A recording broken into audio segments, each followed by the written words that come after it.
Sidang kasus pembunuhan Wayan Mirna Salihin dengan terdakwa Jessica Kumala Wongso kembali dilanjutkan hari ini. Jessica membacakan pledoi atau nota pembelaan setelah sebelumnya dituntut 20 tahun penjara. Sudah ada reporter Tika Beremau dari Pengadilan Negeri Jakarta Pusat. Tika, apa isi pledoi dari terdakwa Jessica Kumala Wongso?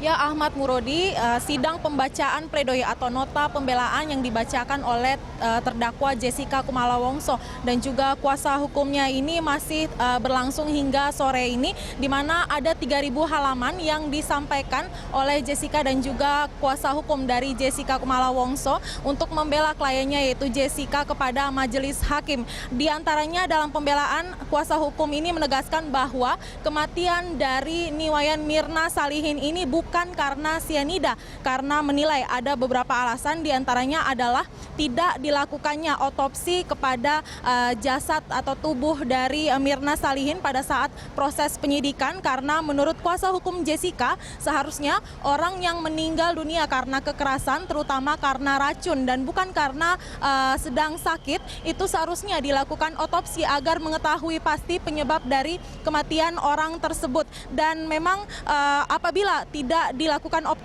otopsi maka tidak diketahui penyebab dari kematian seseorang, dan bila tidak diketahui dalam kasus ini penyebab kematian dari Mirna Salihin, artinya kesimpulan yang diambil dari kuasa hukum adalah tidak adanya atau belum dapat diambil kesimpulan adanya pembunuhan yang disebabkan oleh sianida, dan apabila tidak ada pembunuhan yang disebabkan oleh sianida maka kasus ini pun sebenarnya pun tidak ada. Dan yang kedua alasannya adalah perkara yang terdapat sianida di dalam tubuh Mirna pun dipertanyakan oleh kuasa hukum, di mana sebelumnya diketahui ada kandungan sianida sebanyak 0,02 mg per liter.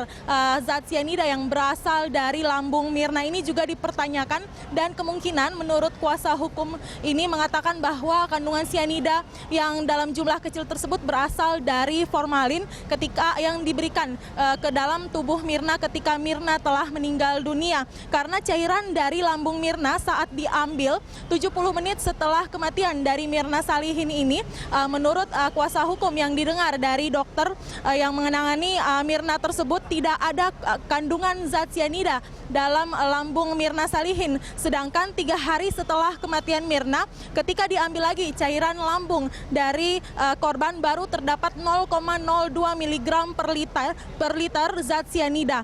Dan selain itu juga Ahmad Murodi, ada juga kejanggalan barang bukti yang diungkapkan dalam nota pembelaan oleh kuasa hukum.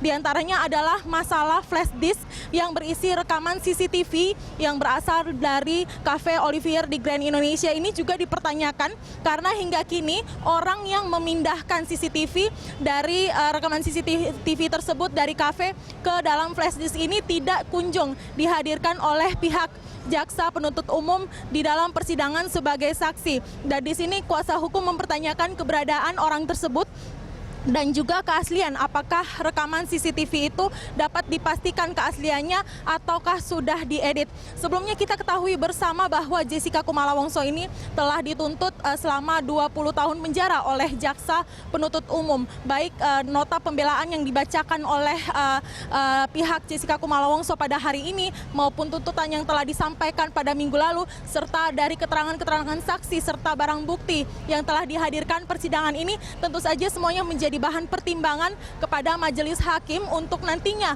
memberikan keputusan atau vonis kepada terdakwa Jessica Kumala Wongso. Ahmad Murodi.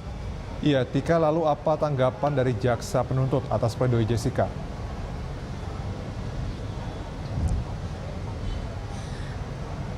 Ya, Ahmad Murodi, dalam skors persidangan tadi pada pukul 4 sore waktu Indonesia Barat, sekitar 15 menit kami memang media belum berhasil mewawancarai atau meminta ketanggapan dari jaksa penuntut umum terkait sejumlah kejanggalan yang disampaikan oleh kuasa hukum Jessica dalam nota pembelaan. Dan adapun jawaban dari jaksa penuntut umum ini dapat kita dengarkan nanti setelah mendengarkan pembacaan pledoi oleh terdakwa dan kuasa hukum, di mana persidangan selanjutnya ini adalah dengan agenda menunda pembacaan replik atau mendengarkan jawaban dari pihak jaksa penuntut umum terhadap pledoi yang disampaikan oleh pihak Jessica pada hari ini. Dan nanti setelah mendengarkan replik atau jawaban dari jaksa penuntut umum akan dilanjutkan dengan duplik, yaitu mendengarkan jawaban lagi dari pihak Jessica Kumala Wongso selaku terdakwa atas replik atau jawaban dari jaksa penuntut umum. Setelah proses itu selesai dilakukan, maka kita akan mendengarkan putusan atau vonis yang akan diberikan oleh majelis hakim dalam kasus ini. Demikian, Ahmad Murodi. Terima kasih Tika Beremau melaporkan langsung dari Pengadilan Negeri Jakarta Pusat.